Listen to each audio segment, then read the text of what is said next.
Coucou les filles, voilà pour une nouvelle vidéo et c'est enfin pour mes coups de cœur du moment. Le mois dernier j'en ai pas fait parce que celles qui en font tous les mois, qui arrivent à trouver un truc tous les mois, bah tant mieux, moi non. Donc je préfère en fait attendre un petit peu et voilà, présenter une vidéo quand ça vaut vraiment le coup. Donc cette fois-ci ça vaut vraiment le coup parce que j'en ai un plein carton. Donc on va commencer un peu à l'arrache. Donc mon premier top du mois, et ben on va commencer par ça, tiens, parce que je m'en suis servi ce week-end. C'est mon spray Monoï de Tahiti, donc c'est l'huile sèche. Je sais pas, ça doit faire des années que je prends mon Monoï que chez Yves Rocher. Parce que je trouve que c'est la vraie odeur du Monoï. Celle qui est vraiment l'odeur des vacances, l'odeur de la plage, enfin bref, le kiff. Donc les jours où il a fait beau, quand je sortais de la douche, et ben, je me pchitais un peu de Monoï. Et en fait ce week-end je suis descendue dans le sud, voilà, c'était un voyage décidé au dernier moment. On est parti avec mon chéri et ma belle-sœur et franchement c'était vraiment trop fort. Il faisait 30 degrés et pendant que tout le monde se caillait les fesses à Lyon, et ben nous on était à 30 degrés, moi j'ai carrément pris un coup de soleil donc j'ai eu du bol. Enfin vous voyez quand même la marque de mon maillot de bain que pourtant j'avais enlevé. J'avais enlevé le lacet autour du cou pendant que j'étais allongée sur la plage, mais ça n'a pas marché. Donc bref, et je me suis tartiné le corps avec mon Monoï, sauf écran total sur le visage et sur mes tatouages, logique. Et bref, en tout cas une odeur de fou, voilà, ça vous satine un petit peu la peau, c'est quand même super joli. Et en fait moi c'est l'odeur, vraiment c'est juste l'odeur, c'est une tuerie. Donc voilà, toujours dans le même délire, hein, on va rester là-dedans comme ça ce sera fait. Pareil, les jours où il a fait beau et où j'étais en short, et ben j'ai utilisé mon Flash Bronzer Dream Legs de chez Lancôme que j'avais eu dans une Little Box à l'époque où ils faisaient des super produits dans leur box. Donc c'est micro brume auto-bronzante précision, jambes dorées légères et sublimes. Je crois en fait qu'il y a un truc avec une espèce de caféine en fait qui est très bon pour les jambes. Et en fait franchement c'est un auto-bronzant, vous ne pouvez pas vous planter. Ça donne un tout petit côté allé très léger. Vous n'avez pas les jambes non plus blanches comme un cachet d'aspirine. Vous n'êtes pas non plus super bronzé comme si vous avez fait 30 séances d'UV. Il n'y a pas de traces. C'est frais donc ça fait du bien. Et ça prépare en fait un peu vos jambes aussi au jour où il va y avoir vraiment du soleil. Donc voilà, en tout cas j'ai adoré. On va passer à ça. Le cils des masques de chez Je Mets. Je ne le connaissais pas. Pour de maquillage en début d'année, on m'avait dit tu verras, il faut la créaline et le cils des masques. Et ben ma soeur m'avait offert la créaline et j'avais toujours pas le cils des masques. Et en fait je suis tombée sur une promo à Leclerc, 3,30 € et 2 bouteilles, donc j'ai craqué. Donc je l'ai quand même pas mal allumé. Je trouve que pour un biphasé, il reste plutôt bien mélangé. Ça vous laisse le temps quand même de chercher votre coton, d'en mettre sur votre coton. Parce qu'il y a certains biphasés, vous les secouez, 2 secondes après, les phases sont reséparées. Donc c'est assez compliqué. Donc voilà, en tout cas il démaquille vraiment super bien, même les waterproof, même ma belle-sœur l'a essayé, elle me dit non mais c'est un truc de fou, elle me dit il faut vraiment que je m'en achète. Donc pour arriver à convaincre quelqu'un comme ça dès le premier coup, c'est qu'en fait c'est quand même vraiment une tuerie, ça pique absolument pas les yeux. Franchement quand vous tombez sur une promo, franchement c'est super, c'est bon marché quoi en tout cas. Ensuite voilà. J'ai ressorti mon bain dissolvant de chez Bourjois. Donc à l'huile d'amande douce nourrissante, parfum fruits rouges et vanille. Parce que ces derniers temps je mettais pas beaucoup de vernis, mais là le mois dernier j'ai quand même recommencé à me faire quelques manucures, hein, oui, j'ai essayé. Et c'est un truc de fou quand même, à quel point ça enlève le vernis facilement. J'ai essayé un vernis, on m'a dit que c'était super difficile à l'enlever, et en fait avec le bain dissolvant il fallait un peu plus de temps. Mais ça s'est quand même bien enlevé assez facilement. Donc voilà, une tuerie. Je ne pense pas que je rachèterai parce que c'est quand même cher. Et en fait j'ai envie de tester, c'est qu'ils ont sorti en fait le dissolvant qui est dans le pot, ils l'ont sorti en fait en flacon pompe. Donc je pense que je testerai plutôt celui-là. Parce que je pense quand même qu'il y aura plus d'utilisation que dans le bain dissolvant. Et puis si déception, je reviendrai au bain dissolvant que j'achète à Leclerc, qui coûte bien moins cher qu'à Monoprix. Parce qu'à Monoprix, moi j'avais halluciné sur le prix. Et chez Leclerc, c'est facile, je sais pas, 2 ou 3 € de moins. Donc c'est quand même pas négligeable. Donc voilà, en tout cas, bon, ça reste quand même un super produit. Et donc voilà, je vous le conseille, ça laisse un petit voile d'huile d'amande douce pour nourrir un petit peu les ongles et les cuticules. Et ça sent quand même vachement bon une fois que ça commence à sécher, ça sent pas le dissolvant dégueulasse. Donc c'est pas négligeable pour une fille. Ensuite, donc on va rester dans le maquillage, on parlera un peu bouffe après. J'ai adoré donc mon fond de teint, donc c'est le L'Oréal Lumi Magique en teinte que je sais plus, porcelaine rosée. Un bon fond de teint quand même qui camoufle assez bien, qui unifie le teint. Donc quand vous avez des imperfections quand même, bon, on va les voir. Moi j'en ai eu voilà, là pendant quelques temps. Mais moi vu que je veux pas la couvrance absolue, ça ne me dérange pas. Un teint assez lumineux. Voilà, j'ai trouvé qu'il était vraiment bien pour l'aspect glowy, pour unifier le teint. Si vous cherchez matité et couvrance extrême, c'est pas la peine, c'est clair. Mais moi, c'est pas du tout ce que je recherche. Et franchement, j'ai trouvé qu'il faisait vraiment un résultat naturel. Et moi, j'ai vraiment... Toujours dans le teint, j'ai allumé ma base pour le teint de chez MAC. C'est une base en fait ultra lumineuse. On n'y verra pas sur le packaging, on a l'impression qu'il est tout noir, tout basique. Et en fait, il y a plein de paillettes. J'en mets une pompe, mais vraiment juste une, dans la main que je chauffe en fait entre mes mains. Et comme ça, après, j'applique. Ça fait en fait vraiment tout mon visage. Parce que si on fait une pompe et puis qu'on fait ça, on a tendance à se dire, ah tiens, j'en ai pas assez, puis on en remet. Sauf que c'est plein de micro-nacres, et si on en met trop, c'est un peu pas terrible. Donc voilà, en tout cas, c'est une tuerie. Moi, j'aime beaucoup. Toujours chez MAC, pour pas changer, hein, je sais, je suis chiante. Parce que j'avais pas beaucoup de produits jusqu'à mon anniversaire et ça va pas en s'arrangeant. Et donc, c'est toujours mon blush MAC et c'est le Coppertone. Donc c'est un blush mat marron, ouais, marronné, orangé, qui est parfait. C'est celui que je porte aujourd'hui, on le voit quasiment pas. C'est un truc super naturel, pas d'irisé, donc voilà, quand vous voulez...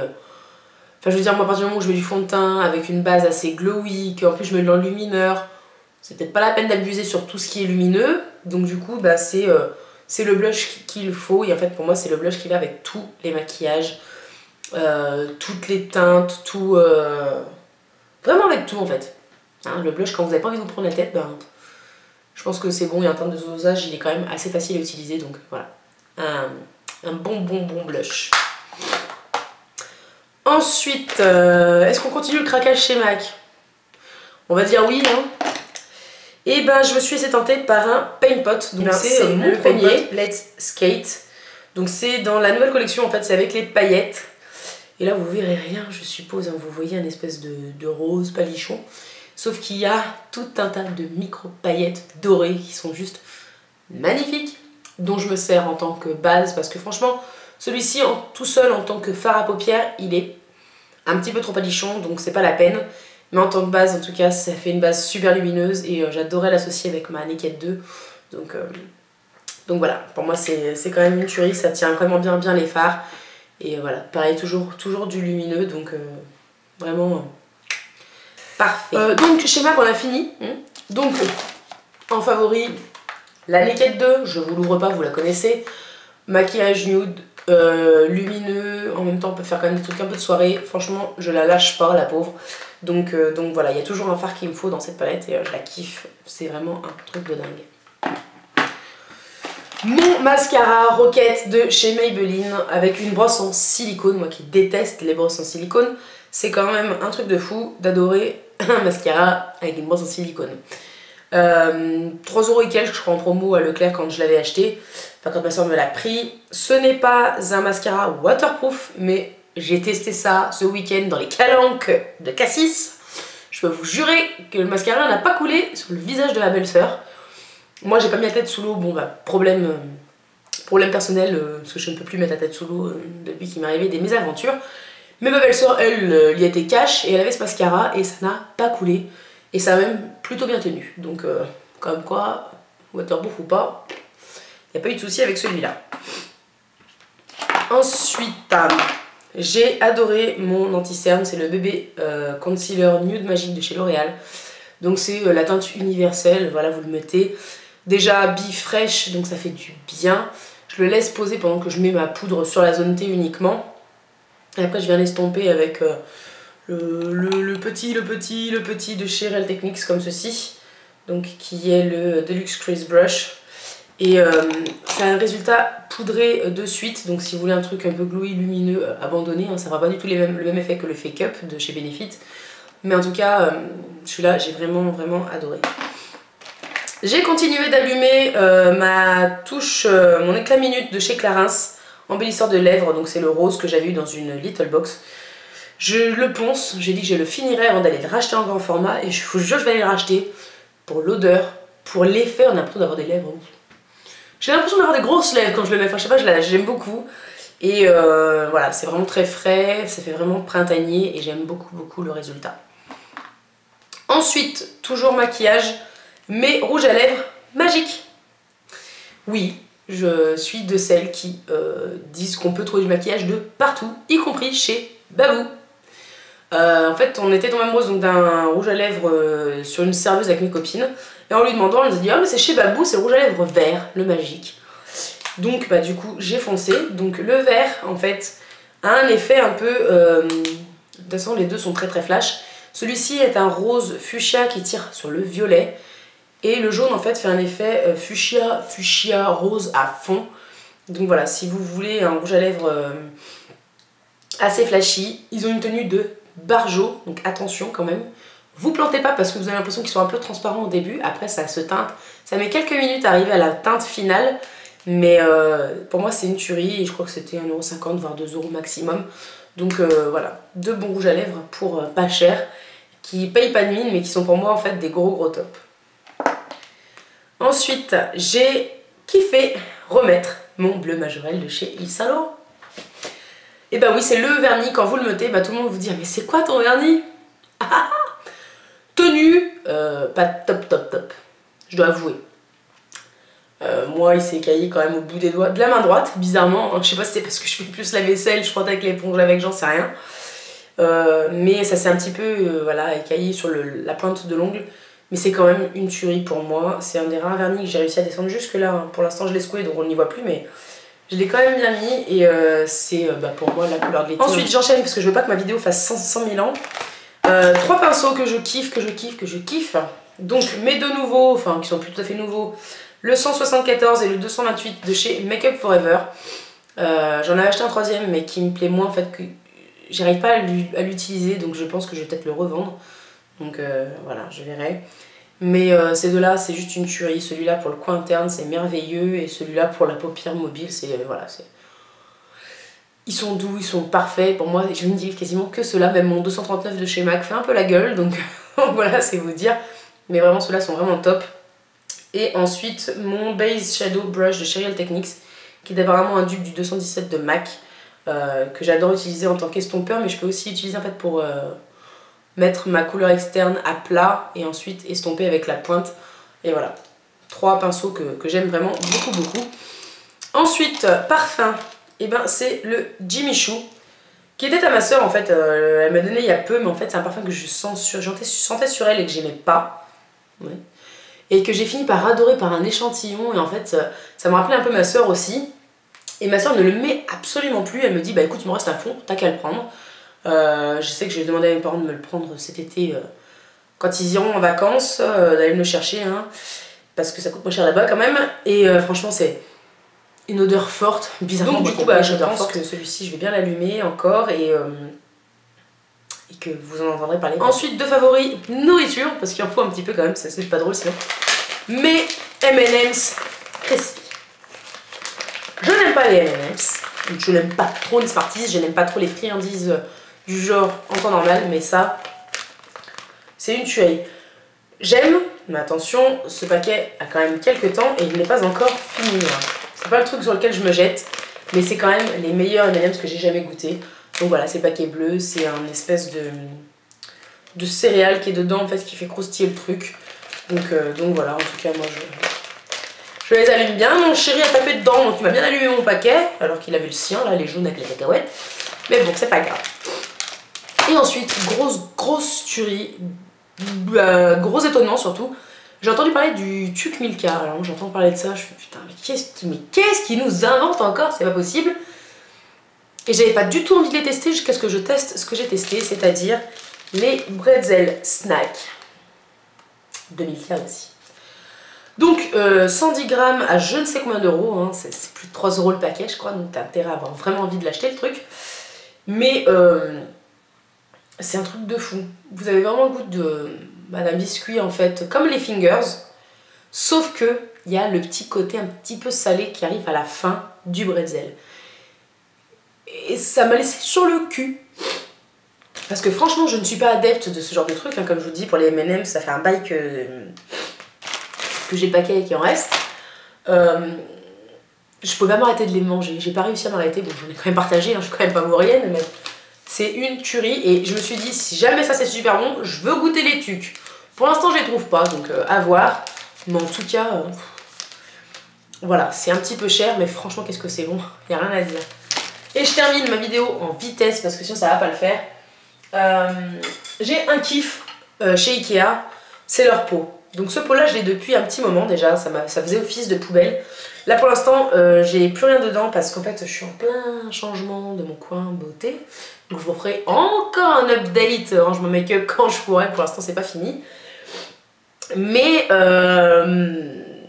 voilà, j'adorais ce truc et ils l'ont sorti en bougeoir. Donc autant dire que j'ai craqué. Donc du coup, un autre top qui est dedans, bon, on va faire un peu la gueule, hein. C'est ma Yankee Snow in Love. Mais c'est une tuerie cette bougie, c'est une tuerie. En termes de diffusion, c'est pas terrible parce que c'est pas une jarre, c'est pas... voilà. Mais c'est une tuerie. Bref, je kiffe. Je pourrais pas vous décrire le parfum, hein, je suis très nulle. Mais le pot et la bougie, c'est une tuerie. Et ensuite, toujours tuerie, toujours bougie, les diffuseurs de chez... Donc j'ai acheté plein de tartelettes, hein, c'est logique. J'ai mis la tartelette mangue. Je sais pas. J'ai dû l'allumer pendant à peu près 10 jours. 10-15 jours. Et j'en avais marre en fait à force parce qu'elle ne fondait pas. Elle fondait, mais elle diminuait pas. Donc du coup, ça sentait toujours très très bon chez moi. Sauf que je pouvais pas changer d'odeur parce que, voilà, ça se diminuait pas. J'ai l'impression que je voyais jamais la fin du truc. À la fin, je l'ai laissé en fait se liquéfier. Je l'ai versé dans un ancien bougeoir. J'ai lavé mon truc. Et donc elle a séché. Je l'ai mis dans du film. Comme ça au moins c'est conservé. Pour pouvoir en fait changer d'odeur, en coller une autre ou quoi. Parce que en fait moi on m'avait dit, je crois que c'est Suzanne qui avait ça. Et elle m'avait dit qu'elle l'allumait, je sais pas, 4-5 fois maximum. Et que bon à un moment donné, il n'y en avait plus. Et alors je sais pas si c'est parce qu'en fait l'odeur peut-être se perd un petit peu avec le temps et donc après il faut jeter la cire ou j'en sais rien.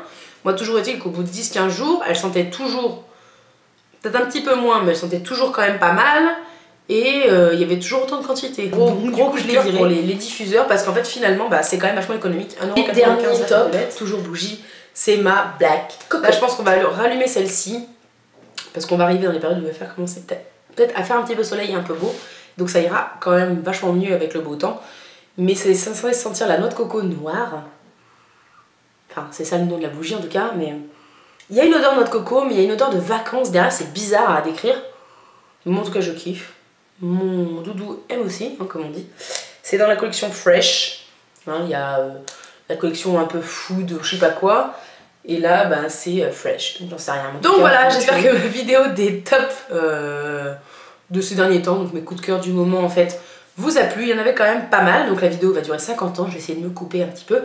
Mais bon, ces vidéos là c'est dur de faire plus court parce qu'on a quand même pas mal de produits, hein. J'en fais pas tous les mois, mais quand j'en fais une pour de vrai.